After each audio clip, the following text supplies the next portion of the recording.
From Waxican. Hey, Jim. I know this may be one of your last time streaming, so I want to ask stuff that I'll probably never get to ask you again. If it's anything too personal, I don't feel like you have to answer.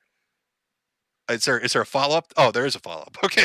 I thought he was just super chatting to say that, and then he never followed up. So I was like, okay, what are you going to ask? I know you're an apatheist. How did you become one? And has your illness made you reconsider spirituality and religion?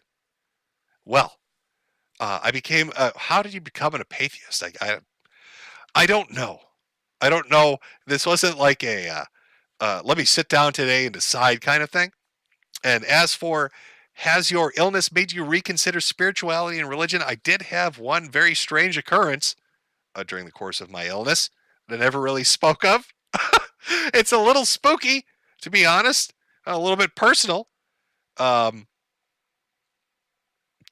how would you even say this? So, let me preface this by saying, I understand when you're sick, you're stressed, and stress can interfere with your basic daily habits, and the medications you are on can have side effects. So, as all of that is a caveat out of the way, and possible explanations for what I'm about to explain to you. I did have one very weird occurrence happen when I first got sick. Had a bit of a dream. Usually, I wouldn't put any, meaning behind a dream. But during the course of the dream, which was very religious in context, there was I swear to God, there was a numerical code with a group of lettering, kind of all in a combination. And for some reason, it just stuck in my head. And I was trying to figure out, what is that? Is that something I saw? Is that something from like a video I saw somewhere? Or is that something that popped up somewhere? And I did a Google search on it.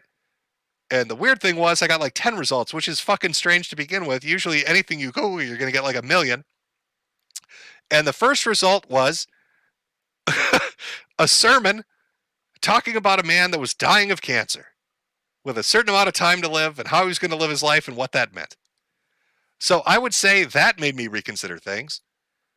It was kind of a I don't know. I don't know how to explain it. It spooked me. It was very, very on the nose to kind of have this religious dream, to find the sequence in the dream, to look up what that sequence was, and then to have it relate to cancer on something I never would have found anyway. It was very fucking weird. So there's your answer.